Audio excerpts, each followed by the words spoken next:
పడుతుందని తెలియజేసుకుంటూ నాకు ఈ అవకాశం ఇచ్చినందుకు మీకు ధన్యవాదాలు అధ్యక్ష. మల్రెడ్డి రంగారెడ్డి గారు ప్లీజ్. అధ్యక్ష, ఈరోజు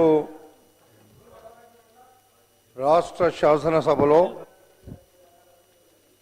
తెలంగాణ తల్లి విగ్రహం మీద మనం చర్చించుకుంటున్నటువంటి సందర్భంలో అధ్యక్ష, తెలంగాణ 4 కోట్ల ప్రజల యొక్క సంస్కృతి సాంప్రదాయాలు, తెలంగాణ ప్రజల యొక్క తెలంగాణ ఉద్యమం, ఆనాటి ఉద్యమ కాలంలో తెలంగాణ రాష్ట్రంలో సకల జనులు, కవులు, కళాకారులు, సబ్బండ వర్గాలను ఐక్యం చేసిందే ఆ రోజు తెలంగాణ తల్లి. కానీ అలాంటి తెలంగాణ తల్లి విగ్రహాన్ని ఇప్పటి వరకు తెలంగాణ రాష్ట్రంలో లేకపోవడం అనేటువంటిది విచారకరమైనటువంటి విషయం అధ్యక్ష.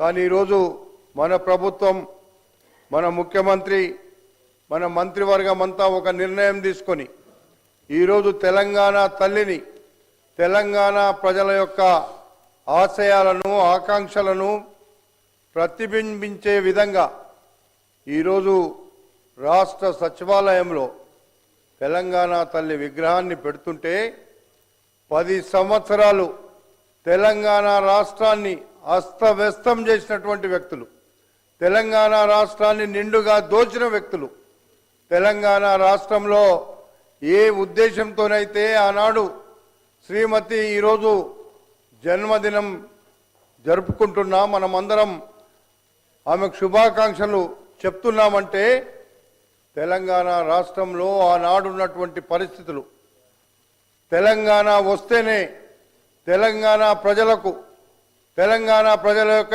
ఆశయాలను, ఆకాంక్షలు నెరవేరుస్తాయని ఆ రోజు శ్రీమతి సోనియా గాంధీ గారు తెలంగాణ ఇస్తే ఈరోజు వాళ్ళు ముఖం చాటేసి 10 సంవత్సరాలు పాలన చేసి 7 లక్షల కోట్ల రూపాయల అప్పులు చేసి తెలంగాణ ప్రజల నెత్తిన పెట్టి తెలంగాణ ప్రజలకు కనీసం తెలంగాణ తల్లి రూపాన్ని కూడా ఇవ్వలేనటువంటి దుర్మార్గులు ఈరోజు మాట్లాడుతున్నారు అధ్యక్ష.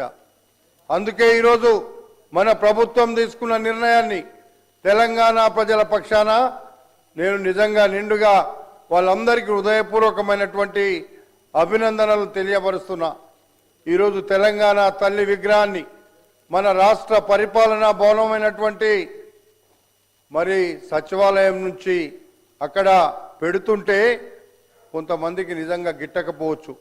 మేమెందుకు పెట్టలేకపోయాం, మేము కూర్చోవడానికి మాత్రం బ్రహ్మాండంగా చేసుకున్నాం. కానీ తెలంగాణ ఇచ్చిన తెలంగాణ తల్లికి, తెలంగాణ కోసం అందరిని ఏకం చేసిన తల్లి విగ్రహాన్ని పెట్టలేదంటే మరి ఒక్కసారి తెలంగాణ ప్రజలు ఆలోచిస్తారు తప్పకుండా. అందుకే వాళ్ళ సీట్లు కూడా ఖాళీ అయినాయి. మరి కాబట్టి ఈరోజు తెలంగాణ తల్లిని ఆవిష్కరిస్తున్నటువంటి సందర్భంలో తెలంగాణ ప్రజలకు శుభాకాంక్షలు తెలియపరుచుకుంటూ సెలవు తీసుకుంటున్నా అధ్యక్ష. Thank you. పటేల్ రామారావు గారు.